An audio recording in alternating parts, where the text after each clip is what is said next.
see her. She's in the middle of the screen. She's just at the moment blocked by somebody. What they are doing is stopping any words, any speaking. The bell is ringing now because in under 30 seconds we will observe a moment of silence. Let's listen in now and share that moment of silence in remembrance of the 21st anniversary of the 9/11 attacks.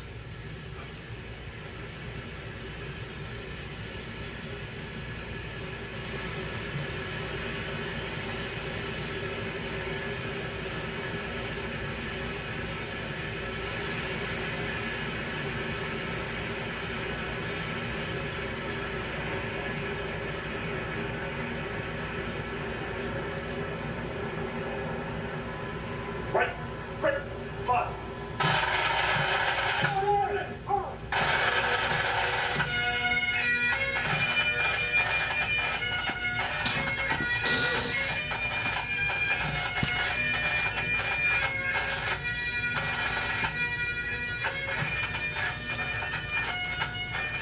21 years ago, at this moment, the attack on America began. It is not a piece of history for us now. It is still a very active struggle, particularly for some of the people who are still struggling from the health effects of what happened that day. And I want to talk about that right now. Joining me is the Republican Congressman Andrew Garberino of New York, who's written a letter to the Energy and Commerce Committee demanding attention for the World Trade Center health program, which is currently set to run out of funding in a year. Congressman, good to see you. Thank you for being with us. First of all, your thoughts. This is 21 years ago, and yet we are living with the active effects of it, particularly more so than in our threats to democracy and freedom than we are in the health threats that are faced by those people who are still affected by them. Yeah, it's amazing.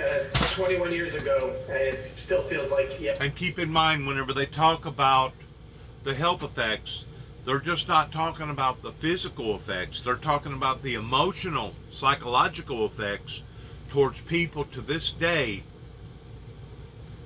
because of the 3 H's, habits, hang-ups, and heartaches, have still not been able to promptly get over this, because I simply believe because there hasn't been any type of indication of the hardship that was brought up into so many people's lives illegitimately. Like I was saying on the first tape a while ago, it's one thing for a military installation or a group of people to attack another military installation because of whatever purpose or reason that they may have, but it's another thing to attack a group of people that is innocent. And I truly believe that because of what happened during Desert Storm and Desert Shield helped to mastermind this particular event of a group of people with a lot of money and with a lot of intelligence. They wasn't just goat herders, I promise you. They was people that put a pencil to this and said, this is how we're going to do this. This way, this way, this way. We're going to send people over here. We're going to send people over here. They're going to learn this. They're going to learn that. And ultimately, they're going to basically take airplanes and turn them into missiles and drive them off into the Twin Towers. The American people, I think, felt so vulnerable that day because up until then, we thought that we had everything going our way. But we was proven wrong on 9/11. But what hurts even more so is to think that the people that actually caused this are still at large, and the people that know this have still not come clean in exposing this. That's the hurtful part. Yesterday, for me, I can remember it like yesterday. But the fight is not over. And as you said, the long-lasting health effects, the medical effects from that day are still with us, and they keep getting worse. Just in the last 3 years, the number of people diagnosed with 9/11 related cancers has doubled just over the last 3 years. So the problem is not getting better, it's getting worse, and we in Congress need to make sure that those first responders that day, the people that were there that day, and the weeks afterwards on the pile are taken care of. This is not a day I really want to talk politics, but I do want to ask you, because you would like a bipartisan solution to this, and you've written to the head of the Energy and Commerce Committee to do that. There was an effort to put this in the Build Back Better bill, and Republicans didn't want it there. They wanted it as a standalone bill. Can you explain that to me? Well, there are a couple of technical fixes that are necessary in the current bipartisan bill, the one that I have with Congresswoman Maloney and Congressman Nadler. There are some technical fixes, as well as there's a study bill in there that focuses on the effects of children that day that were down there. So those two items, the technical fixes and the study, couldn't be fixed in the original Build Back Better legislation. So this bill, or parts of it, were going to need to be passed anyway. And right now there is a bipartisan fix. It's the one that I currently sponsor. So I'd love to see the chairman, I'm pleading with him and members of that committee to move the bill forward so we can get this taken care of, and our first responders don't have to worry about whether or not they're going to have the health care that they deserve and need in 2 years. What is the likelihood of either your bill or something that resembles it moving forward on a bipartisan basis? Because obviously if it does, the bill gets passed and this problem gets solved. Well, exactly. I mean, if this bill was put on the floor this week, we return to Congress session this week, if it was put on the floor, it would pass. So I hope, I'm pleading with the majority. I'm in the minority right now. We can't control what comes to the floor. So that's why we're sending these letters. They're bipartisan letters. Some of them we've sent in bipartisan letters to move this legislation. Like you said, if it comes to the floor, it would pass. I hope it's a standalone bill. But as of right now, I would take it if it was put as part of the NDAA or maybe the end-of-year funding bill. But we just need it to get done. It needs to get done this year. It needs to get done as soon as possible. Just to be clear, you would support this in any fashion that gets it done, politics aside. You're prepared to put aside the fact that Republicans and Democrats don't vote on a lot of things together in the House these days. Like I said, if this bill came up this week by itself, it would pass. But it needs to get done. It needs to get done any way possible now, because the longer we put it off, the more uncertainty, the more that these men and women, these first responders, these firemen, these cops, these transit workers who are on the pile, don't know if they're going to have the treatment that they need. It's a very important issue. I talk to people about it every day. I still have constituents getting sick, getting diagnosed with not just cancers, but respiratory illness, as well as mental health. There's a lot of people that still are getting mental health treatment because of what they saw that day and the days after. So the most important thing, not Republican, not Democrat, it's getting this bill done, which is what I'm putting 100% of my time behind right now. Is there any resistance to it from any quarters? Well, right now, the conversation we have, everybody seems to be supportive of it, but we can't seem to get it brought up for a vote. That's where I don't understand the pushback is coming from. I don't know who's keeping this from coming to a vote. Like I said, it's up to the Democrats right now, because they control both the House and the Senate, to move this legislation. If this came down as a standalone bill, I imagine it would pass overwhelmingly in both houses. And you have senior Democrats on your committee. They share your view. They are asking Democratic leadership as well to bring this to a vote? Well, the last time I spoke with Congresswoman Maloney, she was pushing to have this bill brought to a vote ASAP. I believe even Senator Schumer, who runs the Senate, would like to see the bill passed soon. I don't know, it's up to him how he brings it up in the Senate. But in the House, there are members of the Democratic Party that also want to see this bill passed as soon as possible. We are watching the ceremony in Lower Manhattan right now in New York City. We are also, we understand that the president has arrived at the Pentagon, where he is going to lay a wreath. The sequence of events this morning with respect to 9/11 memorials is that the president will lay his wreath. There will be another moment of silence at 9:03, this one marking Flight 175 hitting the South Tower. We're looking at the Pentagon right now. Flight 175 hitting the South Tower at 9:03 a.m. 21 years ago. Then it'll be a little while until 9:37 a.m. where Flight 77 hit the Pentagon that you are looking at right now. The president will make remarks at the Pentagon, and at 9:59 there will be yet another moment of silence to mark the moment in which the South Tower of the World Trade Center fell. Representative Garberino, you introduced a resolution to teach a 9/11 curriculum to school children.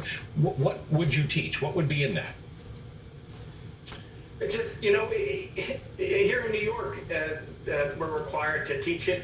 It's about, what happened that day, what happened to the lead up to that day, the men and women who responded, the firemen, the police officers, the Port Authority officers, just making sure that it's kept in as part of curriculum, because it's not recent past, it's 21 years, but it's also not history. It's something in between, and we need to make sure people don't forget. We've always said never forget. Mm-hmm. There are a lot of, anybody in high school now is not alive when this happened. I was in high school. I was a senior in high school when this happened. I'll never forget it. But there's people in high school now that they might not understand what happened, especially across the country where it's maybe not as fresh. New York, we still have people getting sick every day from 9/11 illnesses. So other states, it'd be great to have them realize that we're still dealing with this tragedy 21 years later, and we'll still be dealing with it 50 years later. And it's just very important that it's something we never forget, just like Pearl Harbor. It's one of those days that everyone should know in U.S. history. Well, you bring up two moments in which Americans were surprised by something and then rallied around the things that they would do to defend their freedom and their rights.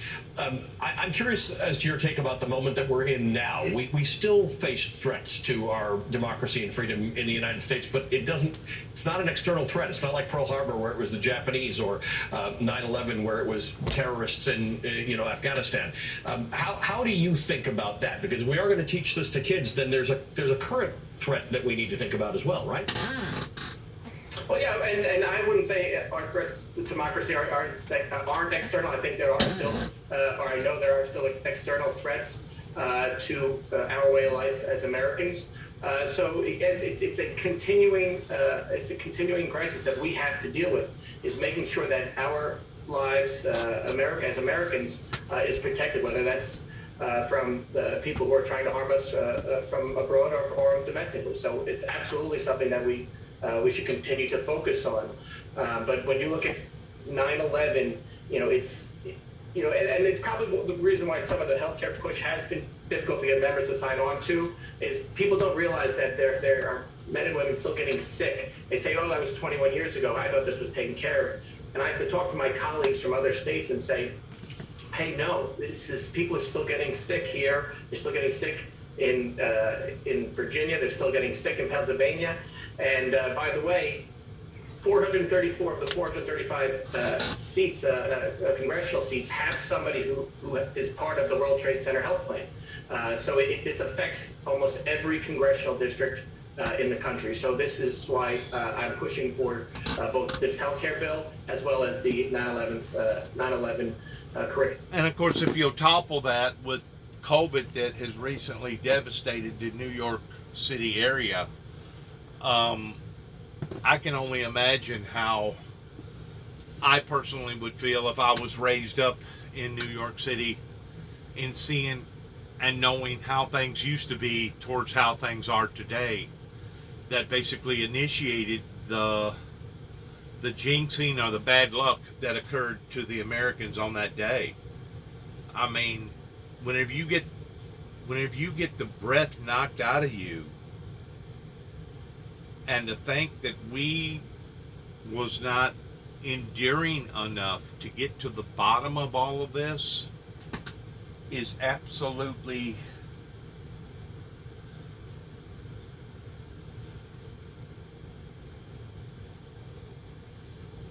it's asinizing to think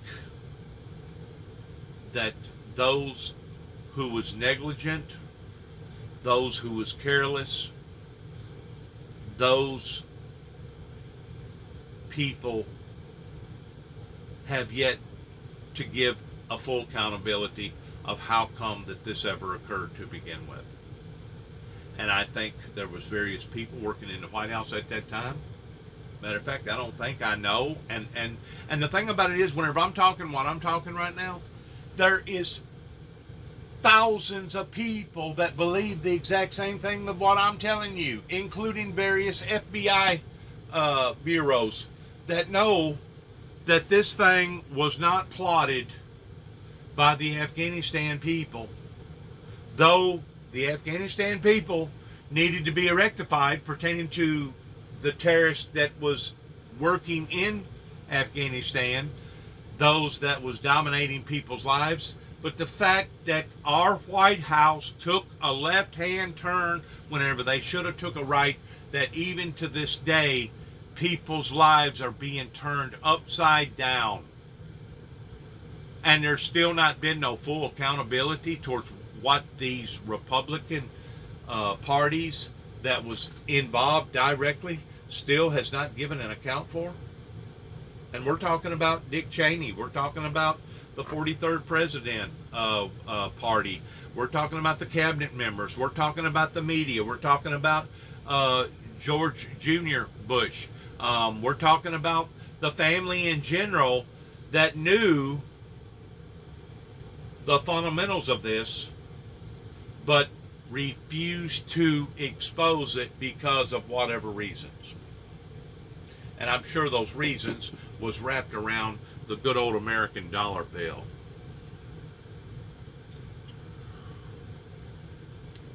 I guess the proper word would be I'm sickened by it. It has sickened me spiritually, emotionally, and psychologically.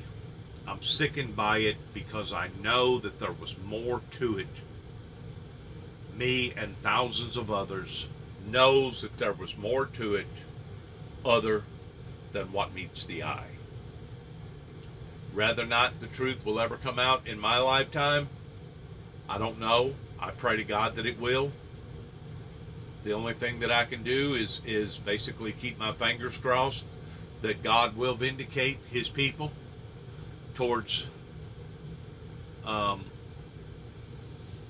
being exonerated pertaining to the things that has occurred.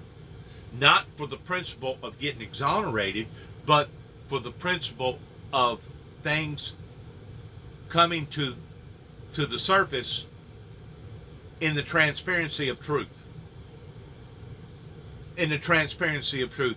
That way, we'll know that those who done this are still at large. And I know it, and there's thousands of other people that knows it. But to get the White House to admit it and bring it to the forefront is another story. In other words, they're cowardly hiding. They're deceitfully, cowardly hiding in behind their at one time positions, and that's probably the reason why we don't see a whole lot out of that particular party or out of that particular cabinet going all the way back into the Reagan and the Bush era. I'm sure that a lot of them has died, but there was a lot of them that's still alive that was working for all them people at that time, just like there was a lot of people working for the cabinet members of going into Afghanistan and spending 20 years and $2 trillion on. There's just been a lot of unexplainable failures that has occurred in the American people's lives for the past 30 plus years, going back into the late 80s, that has basically turned this country totally upside down in every perspective you can think of. Just like all the sin and the wickedness and the cop killings and all the suicides and the drugs and being $30 trillion in debt and seeing the uprising towards what occurred on January the 6th, almost going on 2 years ago now. I mean, there's just been too many bad things that has happened to our land in the past 30 some odd years since Ronald Reagan supposedly convinced the superpowers that the world was not going to end by a nuclear holocaust, but it was going to end the way that the Bible intended for it to end. The only problem was there wasn't nobody over here in America that was willing to support that theory that is supported by the Bible, supported by biblical Bible prophecy. And that's the part that I continue to tell people about, that within arm's distance of where I am, within a 100-mile radius of one way or the other, these people that have seen an individual work so hard, dedicate so much of his life towards the same purpose or the same mission, and sat idly back and didn't help or didn't even question the fact of whether or not what he was doing was legitimate or not. So many of these people are going to have to give an account. It's not even going to be funny come the day of judgment, whenever God's going to look at these people and he's going to say, why did you not do the proper and right thing? That would be like looking at the Good Samaritan that could have been the bad Samaritan that day, that one day gives an accountability, and God looks at him and says, why did you not help that individual that you know that needed help? But you know, God ain't going to have to do that pertaining to the Good Samaritan, because the Good Samaritan made the right decision in helping that person. Obviously, there's been a great deal of people that did not make the right decision, that has put this harm and hurt and this stress and this agony and this sense of failure into our company, into our atmosphere, that still to this day has not given an account for. They have not given an account for this. Just as Donald Trump said, the American people still hasn't got down to the bottom of 9/11, and they haven't. And they haven't.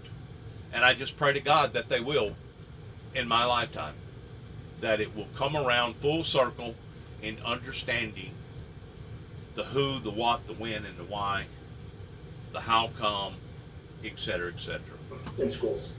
Representative, thanks for being with us to talk about this and to mark this important anniversary. Let's stay close on this issue until it gets done. Republican Congressman Andrew Garberino of New York. I want to go back to Katie in London. Obviously, Katie, two major stories across both sides of the ocean, marking the passing of the Queen, the accession and proclamation of a new king, and here, 21 years ago, the attack on 9/11. Much of the world is marking something important today. Sometimes everything happens all at once, and we're experiencing that right now with what we're seeing in New York City for these September 11th tributes. It's still very hard to believe that it's been 21 years since that terror attack, and the world changed for us in the United States and for so many across the world. Here, the world is changing for the United Kingdom and for the Commonwealth. I've said this before, I think it bears repeating. There has been whiplash change in this country in just a matter of days. We began the week with a Prime Minister Boris Johnson and a Queen Elizabeth. We ended the week with a King Charles III and a Prime Minister Liz Truss. That is a rapid amount of change for a country not used to that sort of change from the monarchy, at least. This is the first time in 70 years this country has a new monarch, and much of the pageantry that we've been seeing over the past few. Let's go forward. I've videoed enough about the Queen and the King and what's going on over there pertaining to the monarchy. I understand what she's saying, that a great deal of news has occurred today. I understand wholesomely in what she's talking about, because these are occurrences that have changed and are still changing people's lives even to this day. Business rather than a residence. The royal family doesn't particularly love living there, by the accounts we've heard.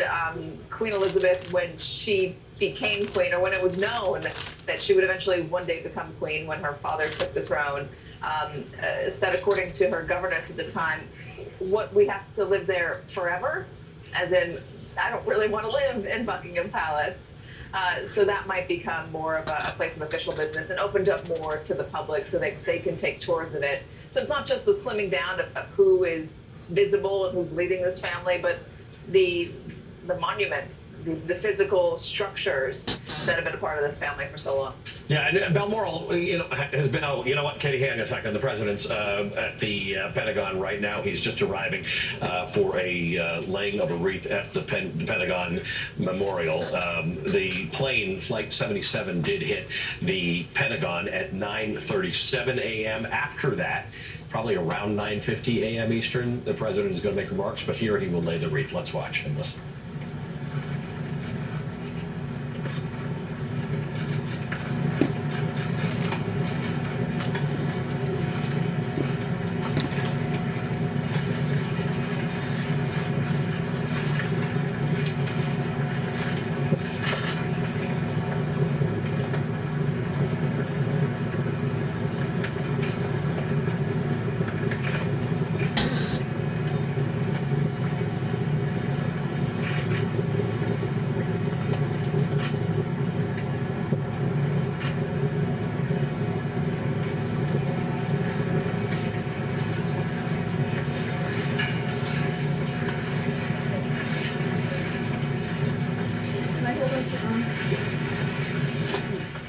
All right, there is the next in a series of events that we will be watching through the course of the morning. The president laid a wreath at the Pentagon Memorial. That, of course, was Flight 77, which hit the Pentagon at 9:37 a.m. 21 years ago. It is just after 9 o'clock on the September 11th, 2022.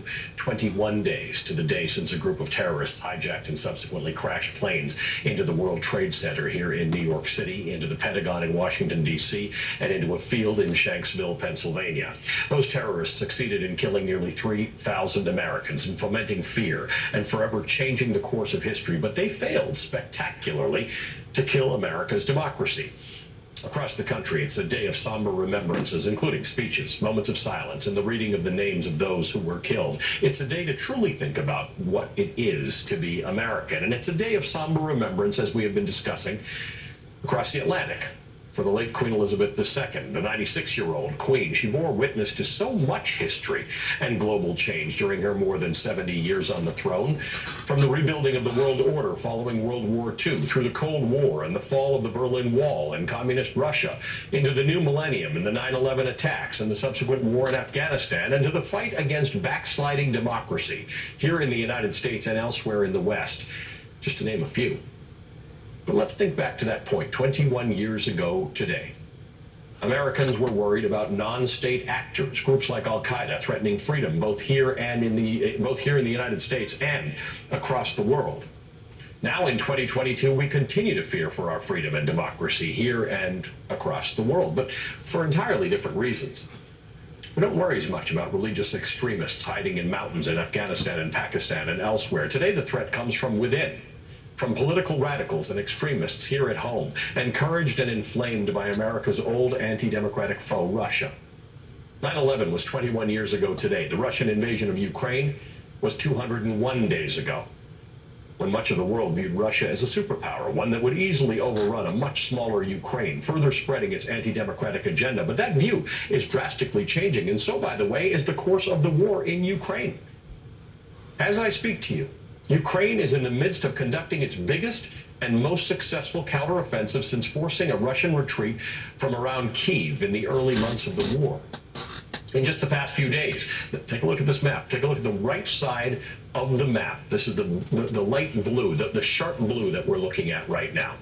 The counteroffensive appears to have changed the course of the war and resulted in dozens of towns and more than 1,000 square miles of reclaimed territory in eastern Ukraine, including Ukrainian territory in Luhansk, which is one of the two provinces in the Donbas region. Russia's stated objective was to take the Donbas. It's no longer fully under Russian control. Think about that for a moment. The Ukrainian military is pushing the Russian military back. And I should note, this is a fast and fluid situation with that upper area on the right side of Ukraine, the blue area at the top, reportedly continuously and quickly changing. By this time next week, there's a very good chance that this map will be outdated and look drastically different than it does now. And to make matters worse for the Kremlin, its forces are apparently so depleted that Russia has been forced to buy ammunition from, wait for it, North Korea, according to U.S. intelligence. On the other hand, the U.S. just announced another multi-billion-dollar aid package for Ukraine, and as new reporting in this morning's New York Times reveals, it's not just financial aid the U.S. is sending to Ukraine, but increasingly intelligence sharing as well, which has played a vital role in the ongoing counteroffensive. One thing is becoming increasingly clear in Ukraine, and it's something that's quickly becoming clear, or became clear, here in America after 9/11. Democracy will win. Liberty will prevail there as it did here. 21 years ago, an external attack brought out the best in the American spirit, the fight for freedom. That spirit's now seen in Ukraine. Freedoms can be taken away. They can vanish in a flash, just like they have in the past few years, even some here in America. And the spirit to defend them is something we must remember in the face of the internal threat that is now threatening our democracy here at home. Joining me now is Ian Bremmer. He's the founder and president of the Eurasia Group, the world's leading global political risk research and consulting firm. Ian is also the author of The Power of Crisis, How Three Threats and Our Responses Will Change the World, and several other books. Ian, I thought of you when I thought of this thesis about what today is, the commemoration of the Queen's passing, a new king, the myriad troubles around the world, and the threat to democracy, along with the war in Ukraine. It all comes together into this view that our quest for freedom and democracy and liberty worldwide does not end. Ali, it's great to see you on this morning, and of course, we still, as the United States and our allies around the world, support and hope for a robust democracy, not just in our own countries, but for everyone. But the idea that is the model that everyone aspires to is one that is increasingly challenging. I mean, today, if you ask who's fighting hardest for democracy, you'd probably focus on the troops on the front lines in Ukraine, retaking territory as we speak. It's hard to say that the Americans are fighting for democracy globally when we're having such a hard time fighting for it within our own country. I will say that, of course, the Russian invasion of Ukraine has done more to unify the West, unify the democracies of the world, the wealthy democracies of the world, to support the territorial integrity and the self-determination of 44 million Ukrainians. And perhaps today, on the anniversary of 9/11, it is indeed a fight thousands of miles from the American homeland that gives us most hope when we think about the future of American democracy. But nonetheless, of course, it is the struggle that goes on inside the United States that we are going to have to spend the most time, most effort, most resource, and hopefully not most blood focusing on. When we think about the American Revolution, or Pearl Harbor, or 9/11, or the Russian invasion in Ukraine, what the similarities are is that people in those countries, afraid for their own democracy or aspiring to greater democracy and freedom, took up arms in an urgent way and fought back. We're even helping Ukraine. The fact that Ukraine is making the strides that they are is in large part because of American intelligence and American expertise and weaponry. And yet we do not see that urgent threat to our democracy in the same way today. I'm not arguing that people should be taking up arms. I hope that doesn't happen in America. But how do we get Americans to understand that this threat that you have written about in America to our democracy might actually be existential? Anytime you open yourself up for compromise, you automatically start doing the wrong thing in the perspective of the book of life. It was even taught by Jesus himself that if the salt of the gospel had lost its potency, what good is it other than to be trodden down by man? That's part of that left turn that we took in the late 80s that is now affecting global societies all over the world. And that's also affecting our atmosphere and the hemisphere above the atmosphere towards things that we haven't experience that now we are. That once more is a fulfillment of the prophecies towards what Jesus taught, that in the last days that these things would occur, and that they would be considered to be humongous or great sorrows. That's what occurred in the decision in the late 80s that has put us where we are today, not only as a nation, but as a global society. And the words that he just got to talking about as far as the initial threat right here in the homeland could not be more prevalent and could not be more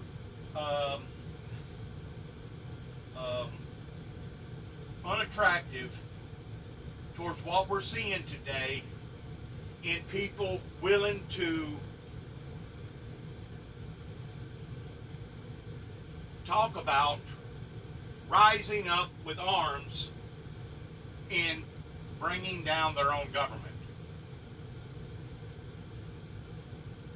Once more, if the White House chooses not to do the right thing, these are the consequences in that, because of what the Republican Party done going back 30 plus years ago. And I'm not a politician. I don't want to be a politician.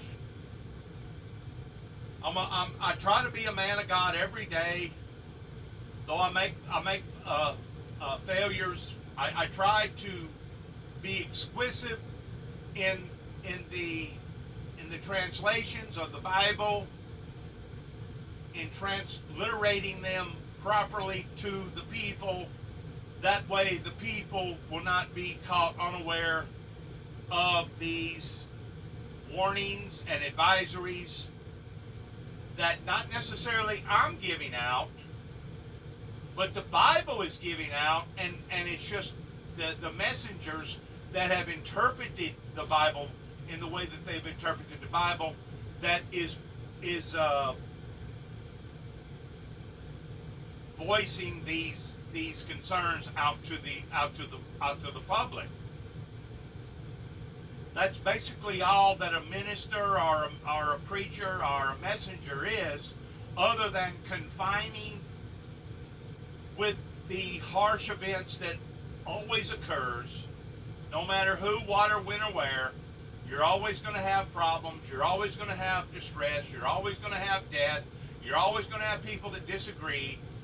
But the ministers are there to bring enlightenment and also to bring embracement to the people pertaining to the hard times, just like the good times.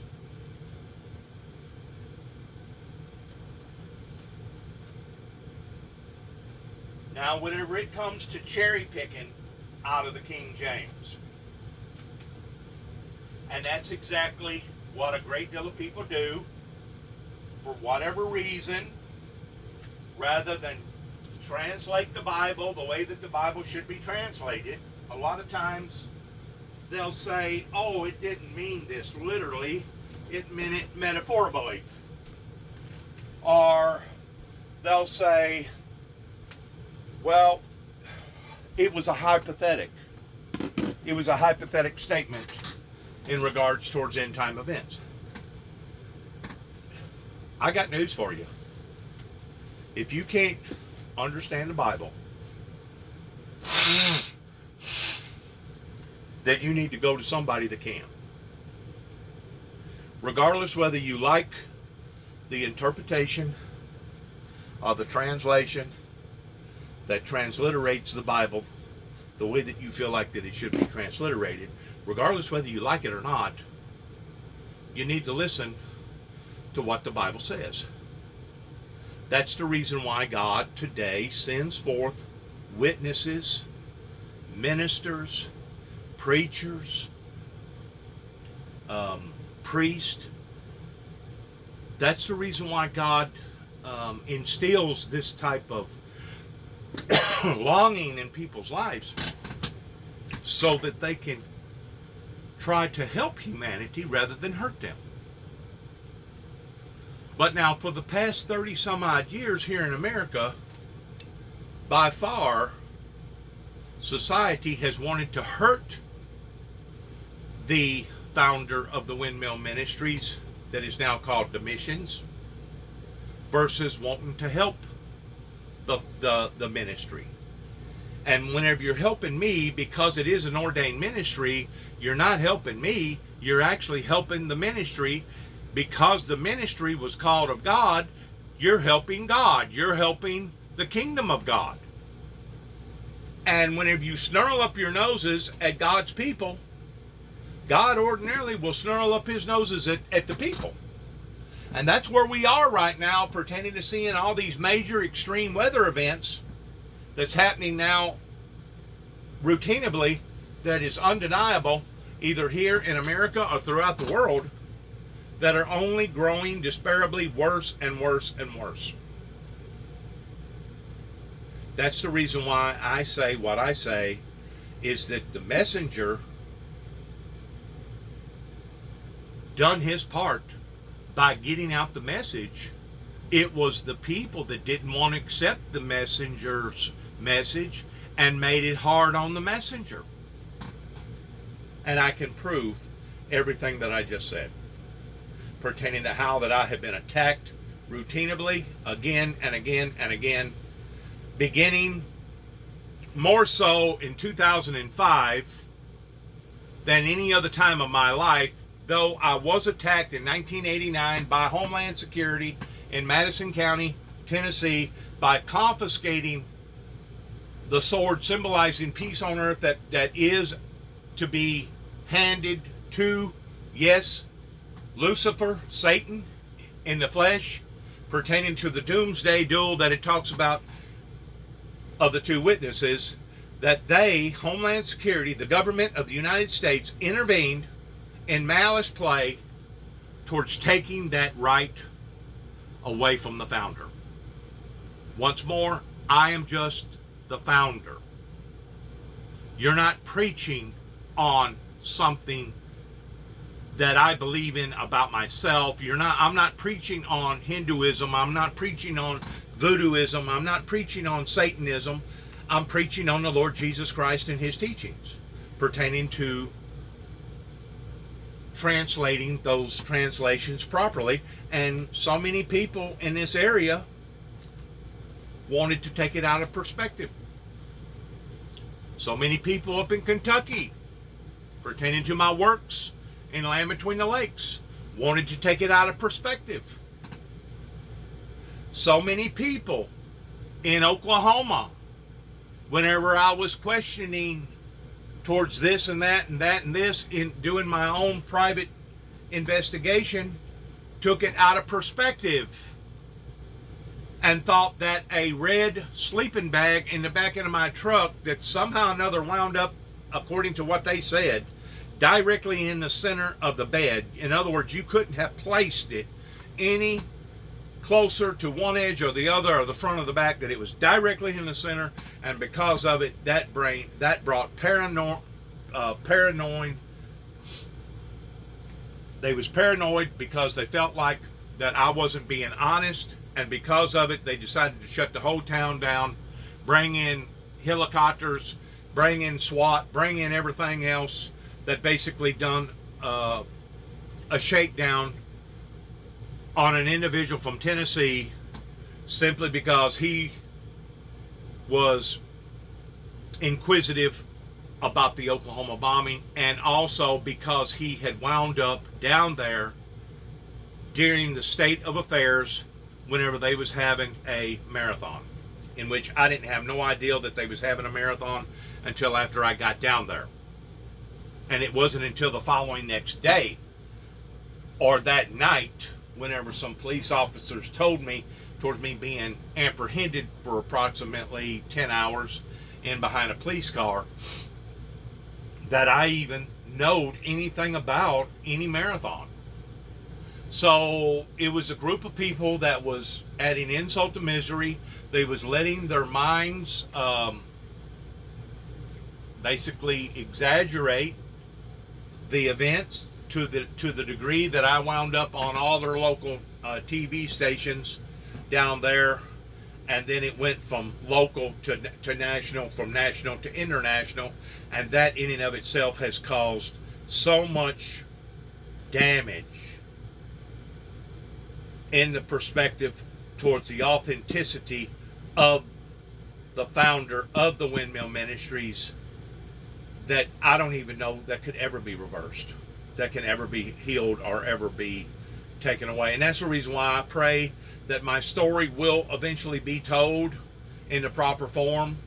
Not that I'm pursuing any type of magnification of myself, not that I'm some sort of a celebrity hound, but I feel like because of the way that I've been handled by various law enforcement institutions here in America, especially by the federal government, beginning with Homeland Security in 1989 and in 1991 and in other parts of my life, I feel like that I deserve for that story to be told to help to clear up the air in regards towards what was my whole intent and why was I doing what I was doing to begin with.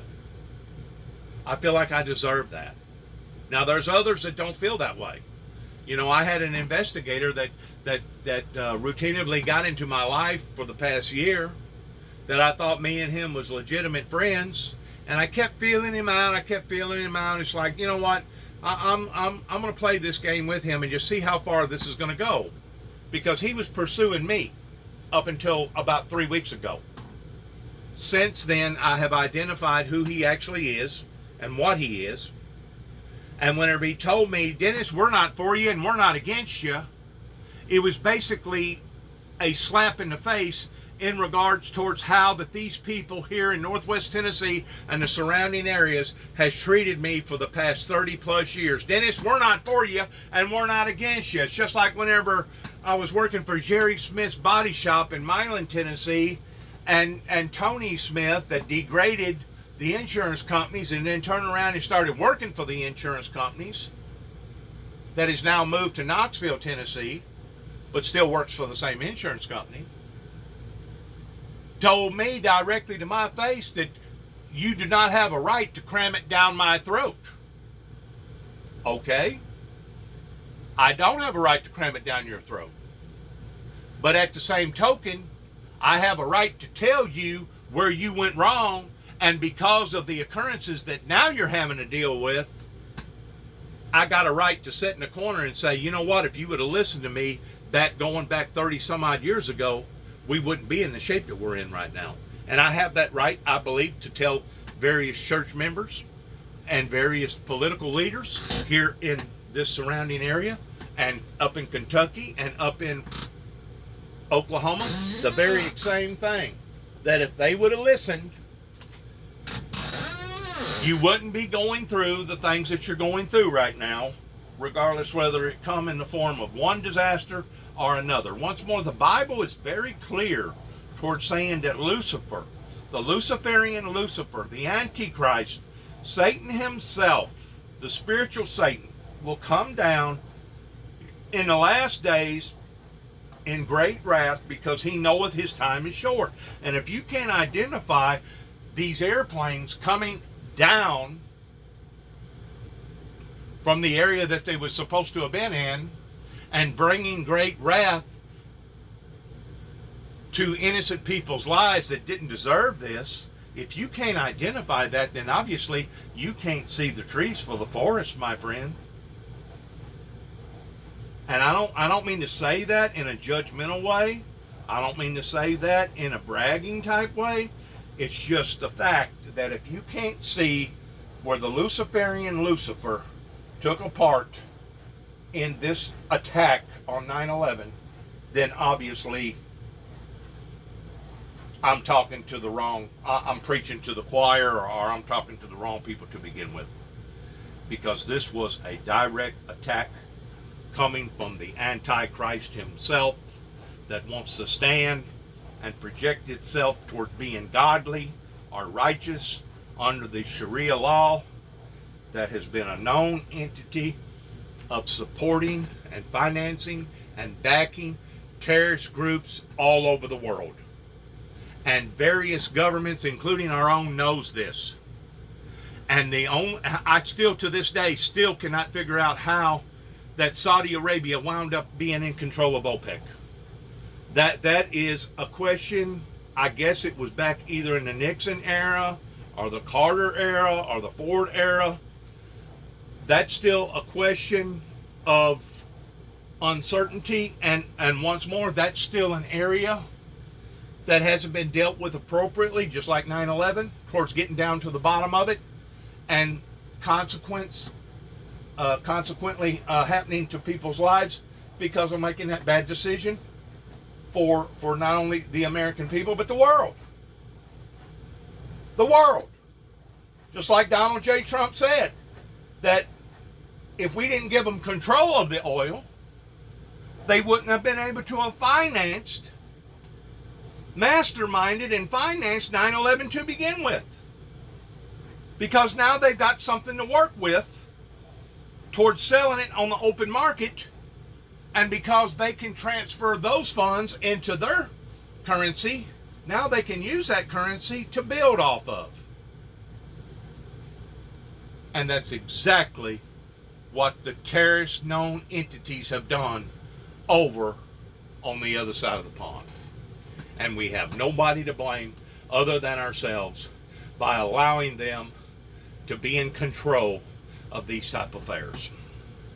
It's unbelievable how stupid that the American politicians has been in my lifetime. Going back 60 plus years ago, going back since the assassination of Kennedy, it is absolutely unbelievable towards how ignorant and stupid that some of the politicians has been towards making back alley deals, backdoor deals with various people that they never should have been making these deals with. And I feel just about as strongly about the Panama Canal, towards it no longer being in control of the American people, that who in God's name would ever done anything like that. And I feel just about as strongly towards the people over in China, towards being sold out, especially when it comes to our medication and our modern advanced medical equipment, that about 90% of it comes from China. I can't believe that anybody would have set us up that way into a possible fall, because at any given time, if China wanted to, they could hold us hostage and say, you know what, if you're not going to participate in the way that we want you to participate, we'll just shut off your oil spigot, or we'll just shut off your medical supply, or we'll just do this, or we'll just do that. That's a king's ransom in making demands like that, towards saying, if you don't do this, we're going to do this. And I can never remember when America took it on the cheek like this, because of these bad, horrible decisions that has been made just within my lifetime. And it's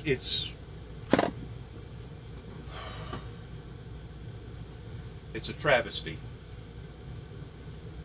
It's a travesty in how that the baby boomers have not taken the initiative to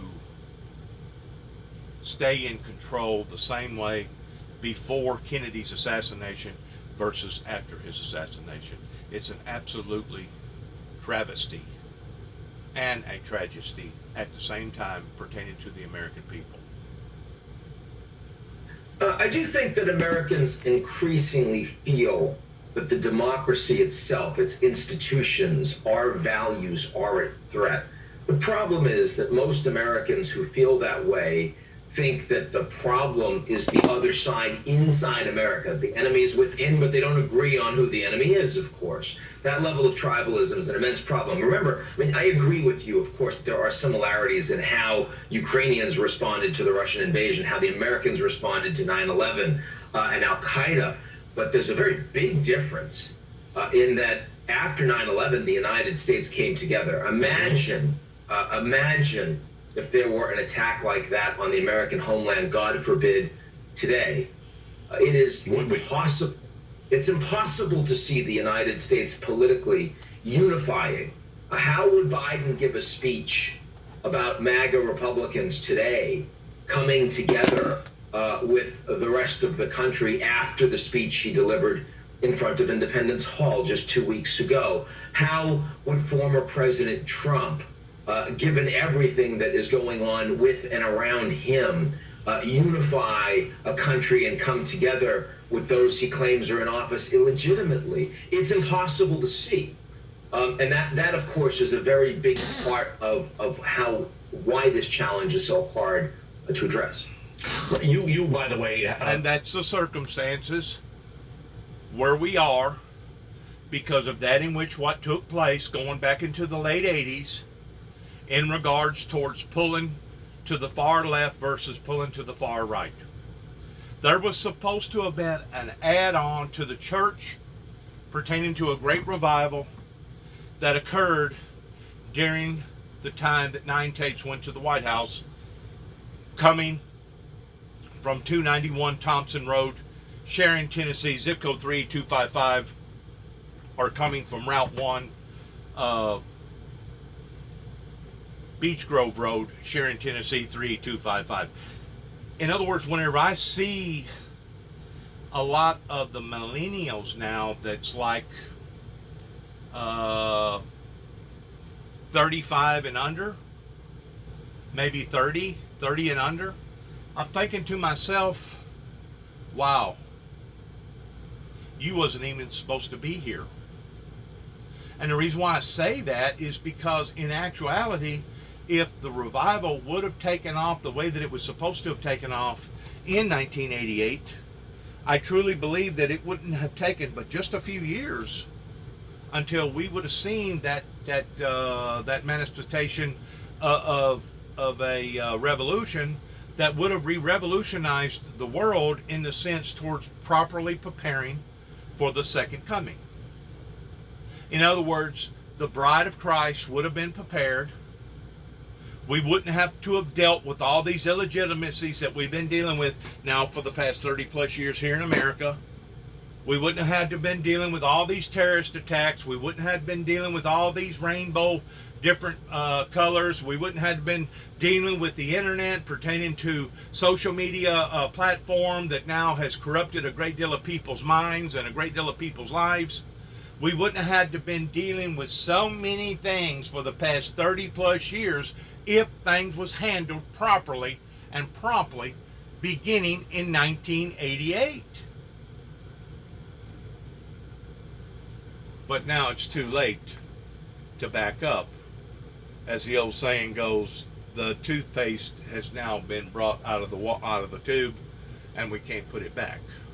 The genie has been taken out of the bottle, and we can't put it back. In other words, the damage has been done. Now we're going to have to do an assessment of the damage, not just here in America, but throughout the planet.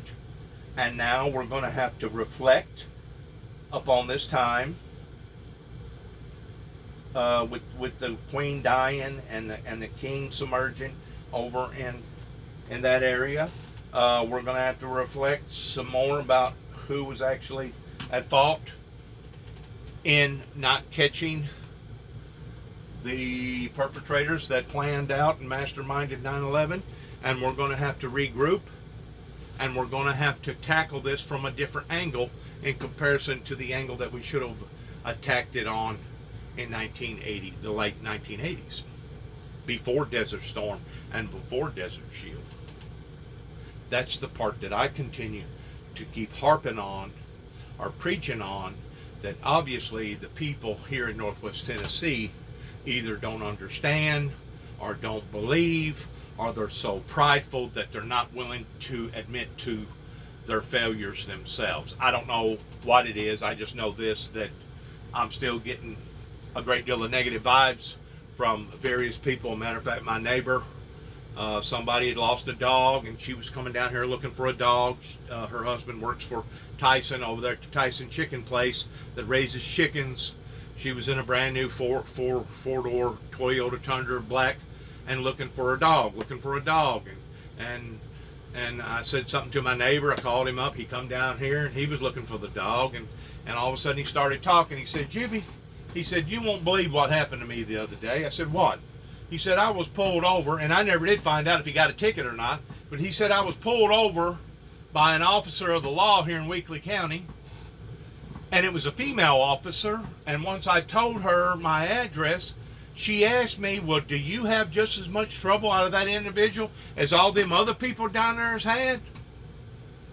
And thank God that I got a decent neighbor that spoke up about the truth.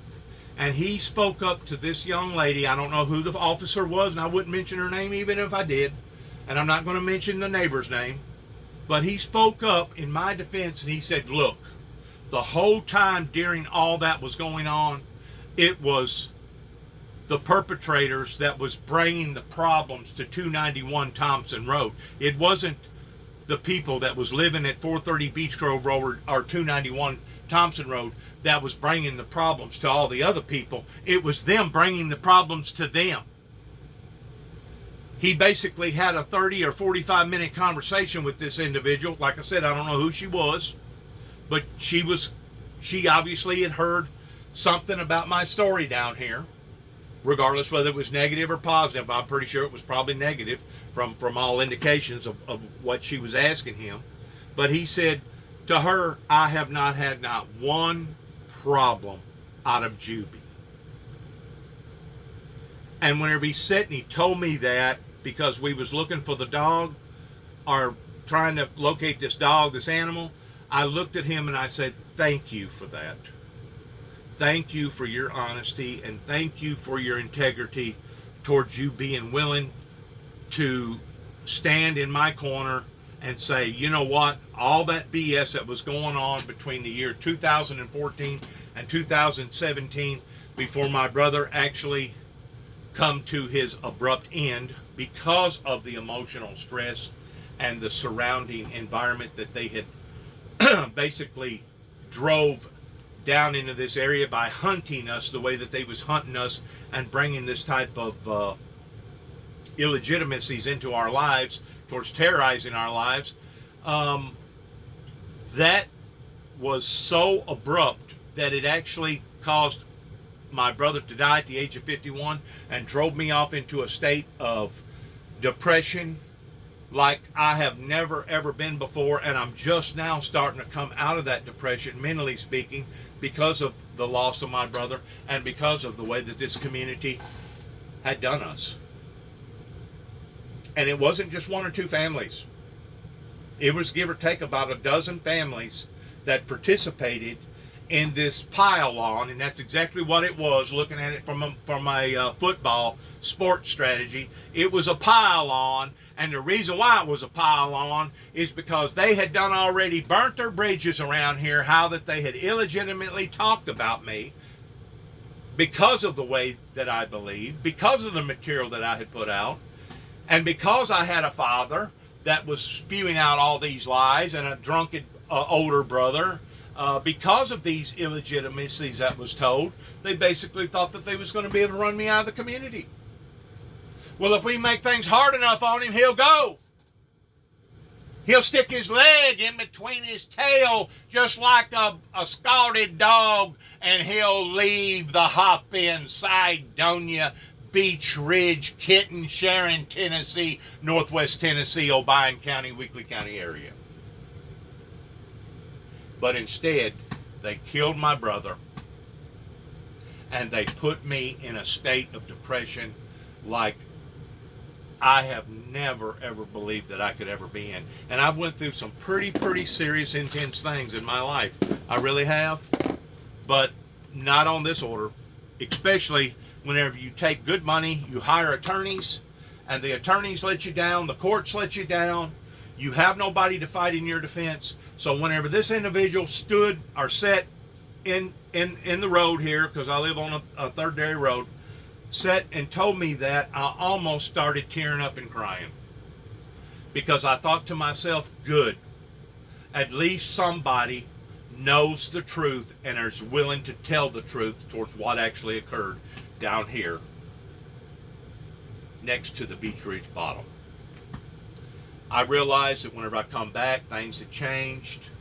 You know, the existence of Hop-In Wildlife Refuge Center did not exist. I realize that things had changed pertaining to a castle up the road here, less than about a quarter of a mile, pertaining to the Wiccans, occult members that had moved into this area. I realized that things had possibly changed by coming back here in 2014, but I didn't realize that it had changed for the worse.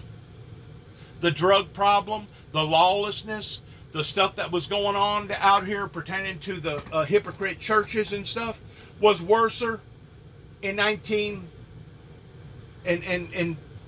worser than in 20 and 14 whenever I come back than it was in 1991 whenever I started merging, and I stayed 5 years in Milan, Tennessee, then I stayed 10 years in Madison County, Tennessee, up towards Jackson, Tennessee, then I stayed another 3 years up in Henderson County, Tennessee, up towards Lexington, then I stayed approximately a year, almost a year, over half a year in Davidson County, Tennessee, and Nashville, Tennessee, then I stayed a year working in the Katrina damage down in southern Mississippi, then I stayed a year down in Florida, at St. Augustine, Florida, living in St.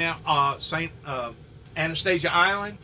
And then whenever I come back in 2007, all that hullabaloo let loose in my life up here in LBL pertaining to the dam and shutting down the dam, and a bunch of people wanting to cast me as me being some sort of a lunatic or some sort of a homegrown terrorist. That actually began in 2005 whenever my wife decided to walk out of my life, and I lost basically about a $250,000 in addition to me having to move from this area and go to Nashville, Tennessee, towards these occurrences that these people was trying to mark me as me being a monster. And as I told a lady just the other day, I said, you know, if these things was not so serious that occurred in my life, I would have already let this go and never mentioned it again. But because of the seriousness of the damage that they were trying to pursue into my life, and because of the seriousness that they have done to the kingdom of God towards this type of rebellion that occurred beginning in the later 1988s, I said, you darn right, I'm going to hang on to this to the very last breath that I take, because I know that I'm right, and still to this day, true justice has not been performed. Know a lot about the world. Leading to the World Trade Center of 9/11. Know a lot about the world, and you were posted in Russia, so you know a lot about that part of the world. This shifting sands this week. Ukraine claiming that they've taken 1,000 square miles of territory back, a major offensive underway. How meaningful might that be? Because they are moving into the Donbass. And you know, while Russia had all sorts of aims in Ukraine, they've ultimately scaled a lot of those back. And now Ukrainians are actually into those territories that are on the Russian border, ostensibly populated by Russian-speaking people who were supposed to support the Russian invasion of eastern Ukraine. These are great headlines. They're inspiring headlines. The Russian government was planning on having a annexation referendum in the city of Kherson in September, which they have now at least temporarily and hopefully forever shelved because of the Ukrainian counteroffensive. The Russians had never taken all of the Donbass, but they had taken basically all of Luhansk, and they were moving towards taking all of Donetsk. Now we have seen in the last 24 hours over 1,000 square miles of territory retaken, as you just showed on the map, of Ukraine by the Ukrainian military, supported very strongly by the United States and its allies. All of that is very good news. It is completely clear that you can't get an acceptable agreement for the Ukrainian government until, at an absolute minimum, all of the territory that the Russians have taken since February 24th is retaken, is reoccupied rightfully by the Ukrainians, whose territory it is. That's the good news. The bad news is that President Putin, who continues to preside over his country with an iron fist, you can still get 15 years in prison for even saying it's a war with Ukraine right now. his country is doing incredibly badly, not just a 5 to 6% economic contraction because of the sanctions regime, not just the immense cost of a failing war, but also an expanded NATO, a much worse military insecurity on his part, and on and on and on. The question is, how does Putin react to the humiliation that he is facing at the hands of NATO, at the hands of his enemies, the Americans, at the hands of the Ukrainians who he has invaded? He has weapons of mass destruction. He has vast cyber espionage, other capabilities that he has not launched against NATO since this fight began, disinformation, the rest. What's going to happen? We're in a Cold War with elements of hot war right now, Ali, and there's absolutely no guarantee that the level of deterrence that in reality has played out against the Kremlin over the last 6 months will persist as Putin does worse. Ian, good to see you, my friend. Thanks for your analysis. As always, Ian Bremmer is the founder and president of the Eurasia Group. I want to turn back to Katie Tur, who's joining us in London. Katie, what's the situation? The situation is the same as it was. There are still so many people here who have come out to pay their respects. So many bouquets of flowers. You have to imagine that the shops, the flower shops in and around this area of London have to be completely sold out. I have been taken aback at the sheer number of people that have shown up every single day. The crowds only seem to be growing, and they're going to grow even still as much of this ceremony moves from Scotland around the coffin of the Queen and here to London. You can see the coffin is still making its way from Balmoral to Edinburgh. And we say coffin, and I know Americans say casket, but they say coffin here. That's how the royal household is describing what we're seeing. And the hearse that she's in is a custom hearse, a specialty hearse that has an open back, a glass-topped back, so that people along the road can say their goodbyes. This is going to be a 6-hour journey. It normally would be about a 2.5-hour journey, but they have calculated that there will be so many people that they will slow down so much it will take much longer than normal. Right now they're on a highway, so they're making pretty good time.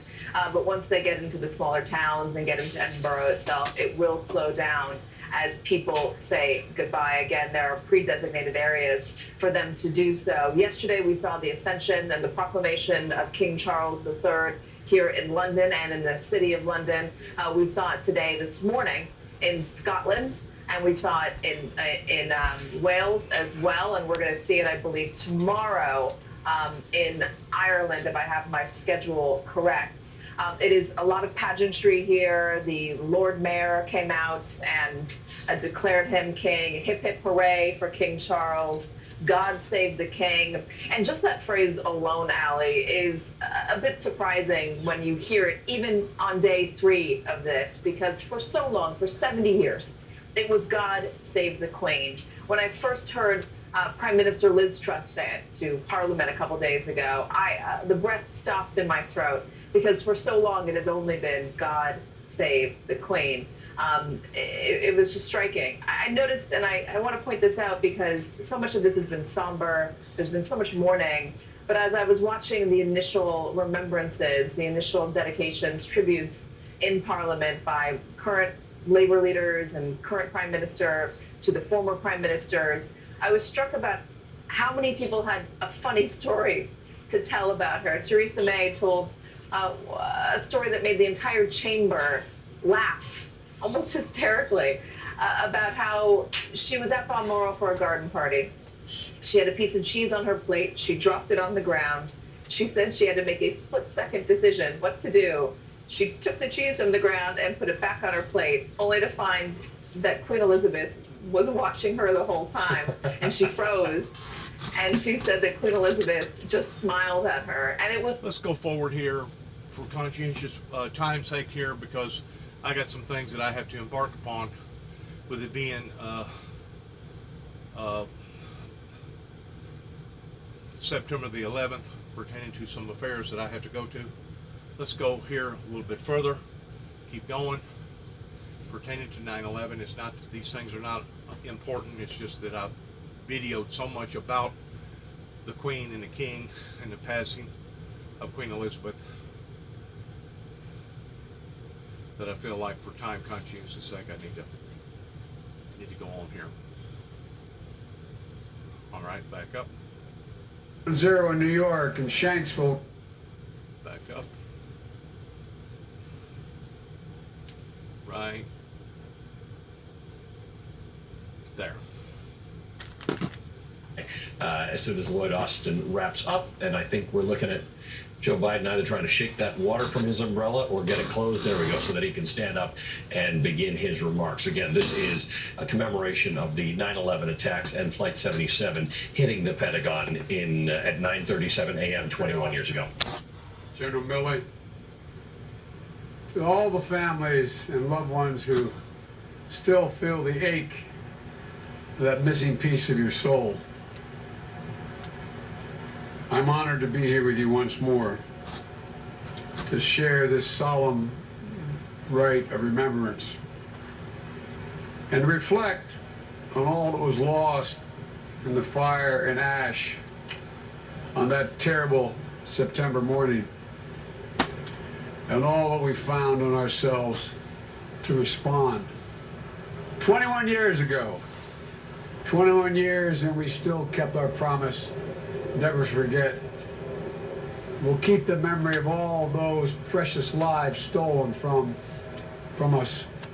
2,977 at Ground Zero in New York and Shanksville, where my wife is speaking now, in Pennsylvania. 184 of them here at the Pentagon. And I know for all those of you who've lost someone, 21 years is both a lifetime and no time at all. It's good to remember.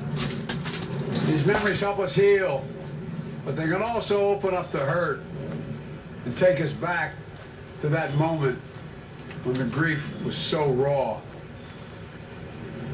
You think of everything they could have done if they had lived and just had a little more time.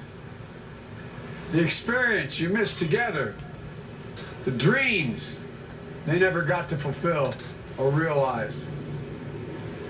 I remember a message sent to the American people from Queen Elizabeth. It was on September 11. Her ambassador read a prayer of service at St. Thomas Church in New York, where she poignantly reminded us, quote, "Grief is the price we pay for love. Grief is the price we pay for love." Many of us experienced that grief, and you've all experienced it.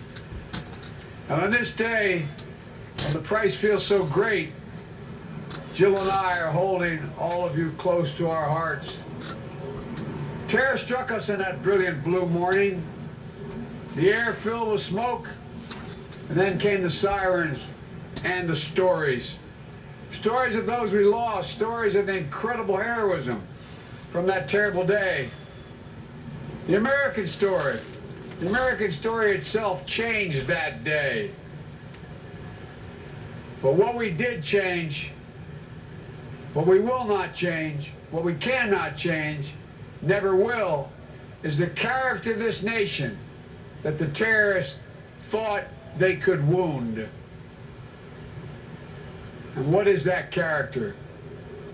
The character of sacrifice and love, of generosity and grace, of strength and resilience. In the crucible of 9/11, in the days and months that followed, we saw what stuff Americans are made of. Think of all of your loved ones, particularly those on that flight, ordinary citizens who said, "We will not let this stand," risked and lost their lives so even more people would not die. We saw the police officers and firefighters who stood on the pile on Ground Zero for months amid that twisted steel and broken concrete slabs, breathing the toxins and ash that would damage their health, refusing to stop the search through the destruction. They never stopped and would not. We learned about the extraordinary courage and resolve, as I said, of the passengers on board Flight 93, who understood that they were living the open, they were there in the middle of the open shot of a new war, and who chose to fight back. Not professionals, a safe fight back, sacrificing themselves, refusing to let their plane be used as a weapon against even more innocents. And here at the Pentagon, which was both the scene of the horrific terrorist attack and the command center for our response to defend and protect the American people, so many heroes were made here. So many of your loved ones were those heroes.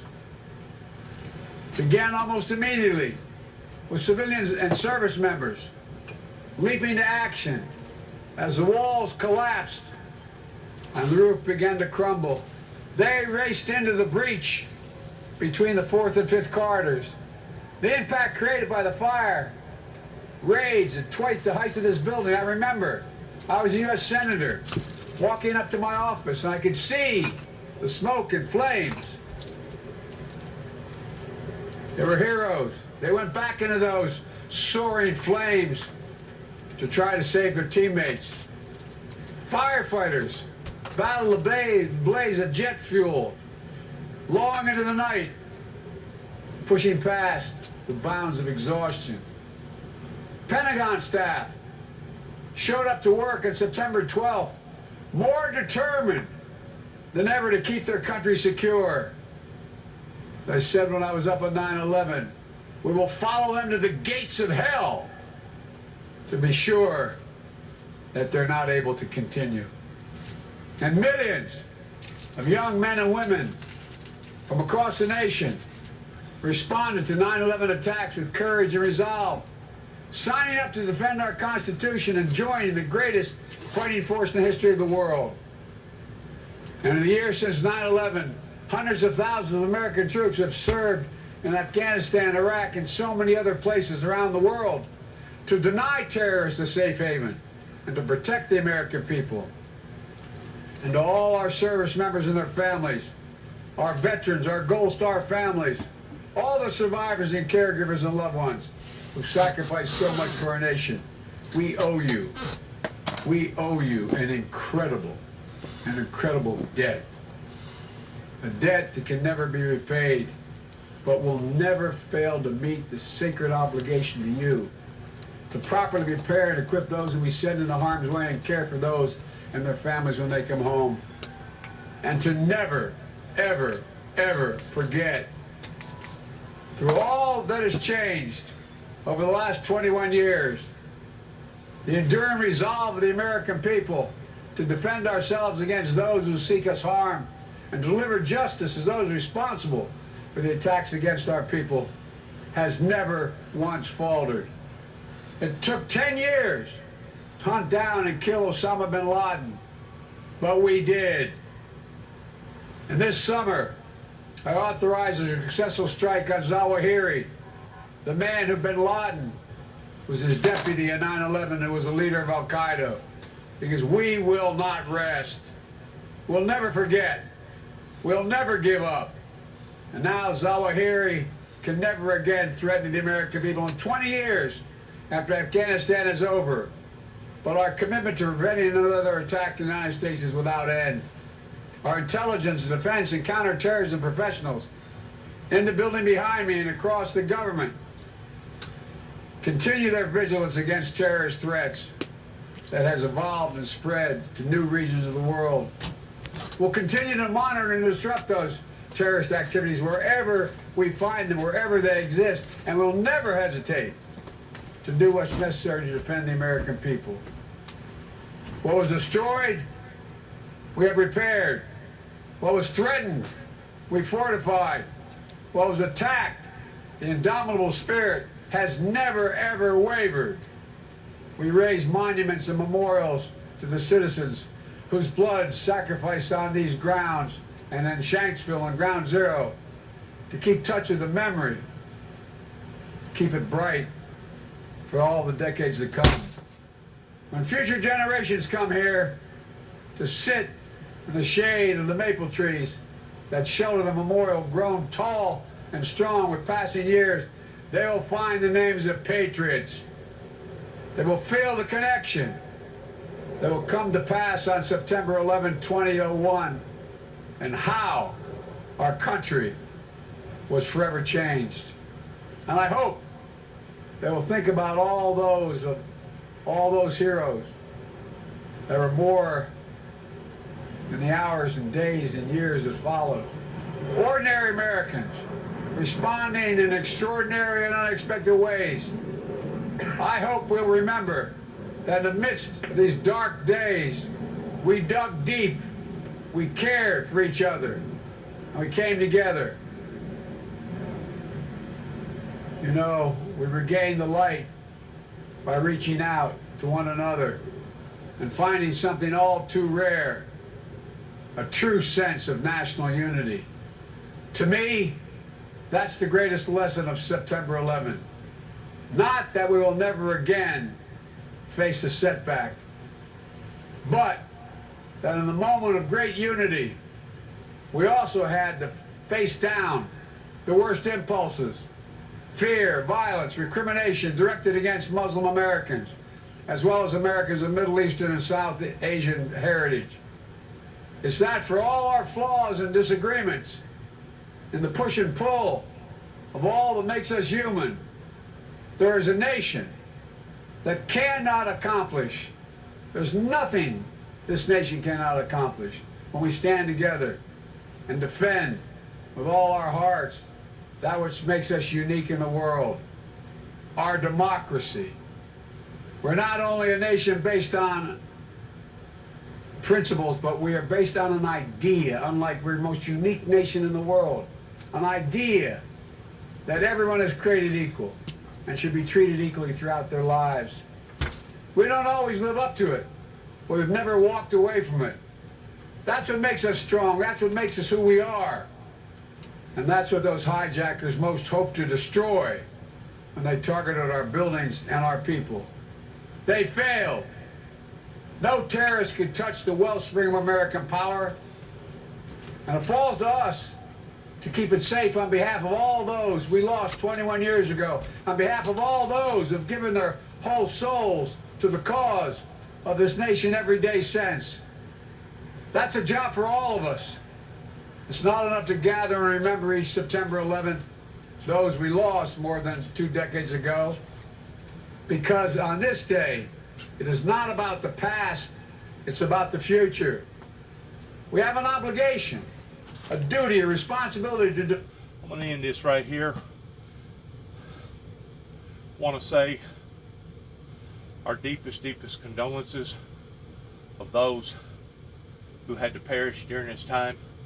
Thank you for your time. Thank you for your prayers. Good luck to each and every one of us. God bless America. God bless our troops. And as we always say, Shalom, which means peace.